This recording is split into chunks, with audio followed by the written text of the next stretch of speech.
Andres de AA Sports reporting after attending the San Jose Sharks game tonight versus the Chicago Blackhawks. The Sharks, rocking their black alternate jerseys for this game, took on the Blackhawks and won 3-2 to win and get a valuable 2 points in the standings amid being in the battle for the final playoff spot in the Western Conference.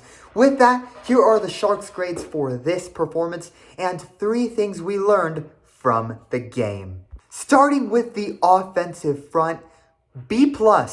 Eklund, Kiefer Sherwood, and Smitty were the 3 goal scorers for the Sharks in this game.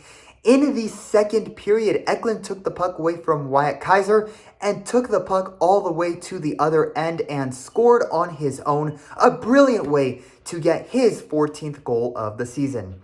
Kiefer Sherwood would later score a one-time just absolute banger in the second period with a little over 5 minutes left off a great pass from Eklund. They were arguably the 2 best on the ice in this game.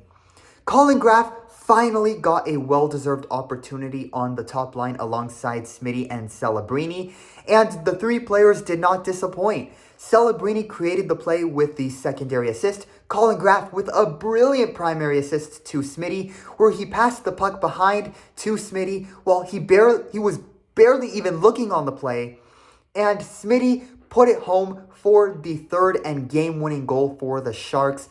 These 5 players were excellent and very active offensively on the ice. However, I'm giving the offensive front a B+ grade because they could have very easily scored more than they did. As a unit, they had a total of 13 shots on goal in this game and many close opportunities they should have scored on.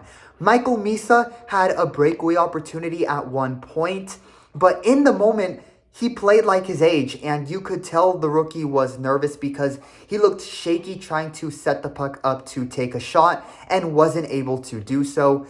Nevertheless, the forwards still did what was needed to win, and that's what matters.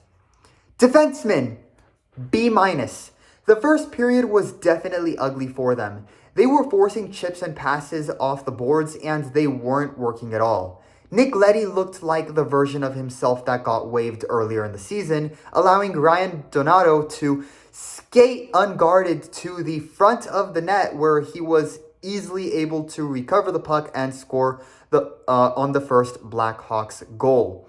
Well, this goal did come while the Blackhawks were on the power play. That mistake was still a terrible look for Leddy. Dmitry Orlov's form is really out of sorts right now. He had a couple of poor pass attempts, and the final few minutes of the game where he was on the ice was shocking. He blundered on a pass and gave the puck away to Frondell, who was gifted a golden chance to score, which fortunately Nedeljkovic bailed Orlov out of, because had Frondell scored, that would have 1000% been on Orlov. Mario Ferraro had many failed attempts at trying to chip and pass the puck along off the boards and off the glass, which again is not ideal and becoming a problem for the team. But outside of that, he was solid, blocking many shots in this game, which definitely made for a night where Ferraro was really grinding on the ice.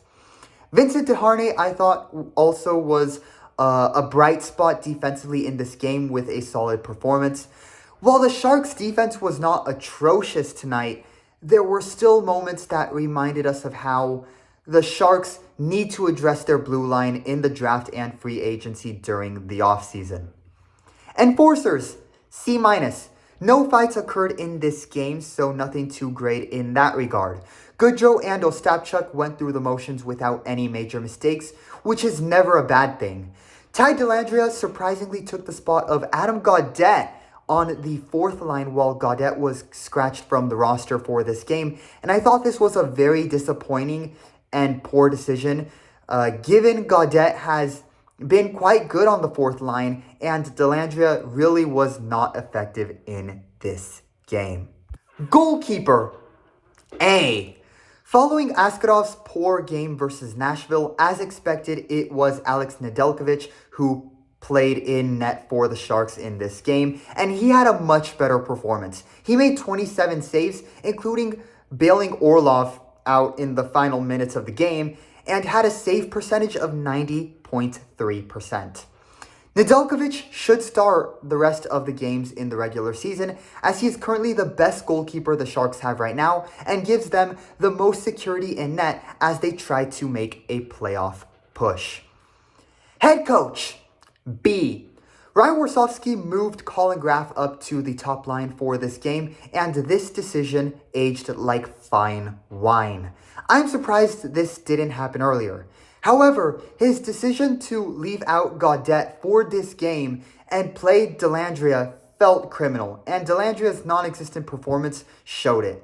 And for some reason beyond us, Pavel Regenda, who made the Olympic team for Slovakia, has suddenly become a player he doesn't rate now. Warsofsky should be playing both Gaudette and Regenda, as they are both better players. We'll see if tonight makes him think twice about Regenda and Gaudette, and especially about Ty Dellandrea. Final score, 3-2, and for an overall team grade, I am giving the Sharks a B grade. With this win and the Kings winning versus the Predators, the Sharks are just 2 points, one win outside of the 8th and final playoff spot in the Western Conference, with a game in hand on both Nashville and Los Angeles.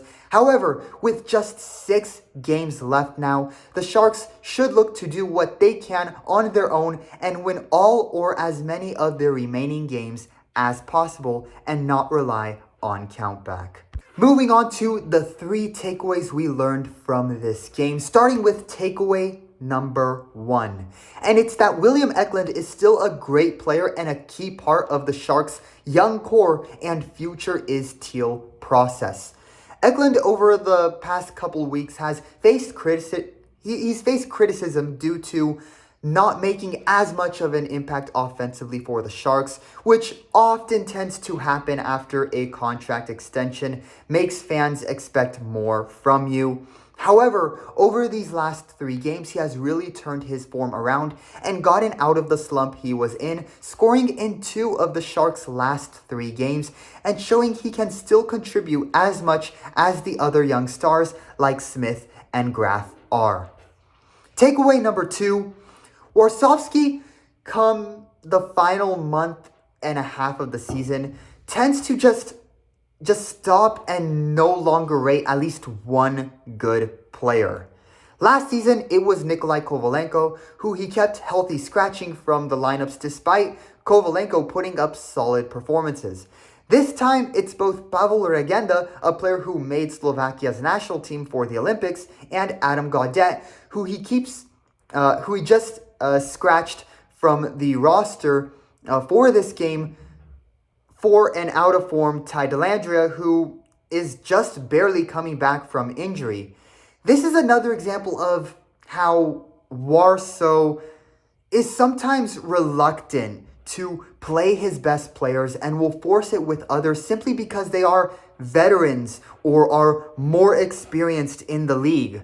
He needs to change his mentality here, or this sort of decision-making and player evaluations can potentially haunt him and the team in the future. And takeaway number 3, I'll make this a takeaway for the Blackhawks just to make the takeaways section a more neutral part of the video. With that, my third takeaway is how the Blackhawks, in their reconstruction process, have their future captain and number 1 goaltender in Connor Bedard and Spencer Knight. This was the first time I have seen the Blackhawks and both of these players in person, and they passed the eye test. Spencer Knight still made 20 saves and kept the Blackhawks in it despite them giving up 3 to the Sharks, and showed very quick reaction time in multiple moments that you love to see from a goalkeeper. That save against Sherwood right off the faceoff was brilliant. As for Connor Bedard, he had a couple of brilliant moments where he diced and sliced up the Sharks defenseman as he held possession of the puck, including one moment where he just totally broke Nick Leddy's ankles. Well, this was definitely a disappointing year for the Blackhawks. They at least have 2 players they can build the team up around and use their draft capital to do so. Andres de AA Sports, put your thoughts and reactions to the game in the comments below. As always, if you enjoy my San Jose Sharks and NHL content, leave a like and subscribe. Stay tuned in for more content on the channel, including videos covering the Mexico women's national team and their games this month. With that, thanks for watching and listening. Go Sharks!